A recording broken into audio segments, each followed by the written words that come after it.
Le changement de la constitution de la République démocratique du Congo fait débat depuis plusieurs mois sur toute l'étendue du pays. Si l'Union sacrée de la nation s'est dit favorable à ces démarches, l'opposition continue de rejeter tout changement de l'actuelle loi fondamentale du pays. Dans une interview accordée à Congo Best Télévision, ce vendredi 22 mai 2026 à Lubumbashi, le vice-président de l'Union pour la démocratie et le progrès social et de paix Fédération de Lubumbashi 1, Jean-Louis Mukenge, a réaffirmé son soutien à ces démarches de la révision constitutionnelle qu'il juge nécessaire pour lever les obstacles institutionnels freinant l'efficacité de l'État. La constitution d'un pays, quand on constate que elle constitue un frein à l'évolution du pays ou au développement, les hommes qui avaient pu prendre l'initiative de la mettre sur pied doivent normalement réfléchir autour de cette constitution.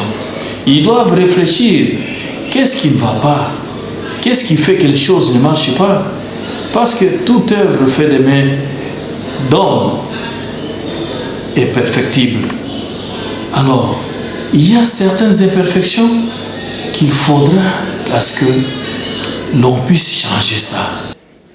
Mon message s'adresse à tout le peuple congolais, en général et en particulier au peuple katangé. Cher peuple katangé, je m'en vais vous dire ceci.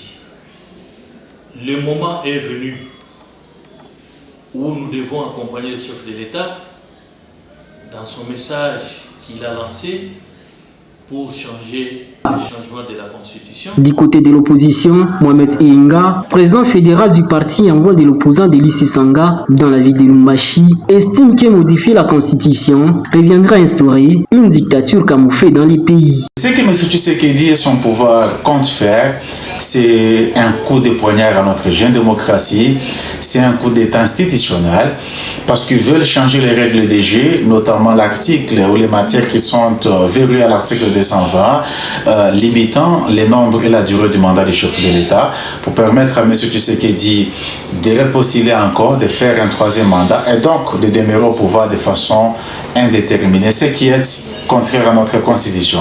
Des coalitions nommées C64, nous avons effectivement dénoncé cette politique contraire à notre constitution, contraire à la démocratie congolaise, et donc par rapport aux actions que nous entrevoyons mettre en place pour empêcher le régime à pouvoir les faire, il y a un certain nombre d'actions qui sont qui seront mises en place dans un bref délai, dans le cadre justement de cette coalition, pour empêcher M. Tshisekedi et ses coalisés de pouvoir donner un coup de poignard, mieux, un coup d'État institutionnel à notre démocratie ou à notre constitution.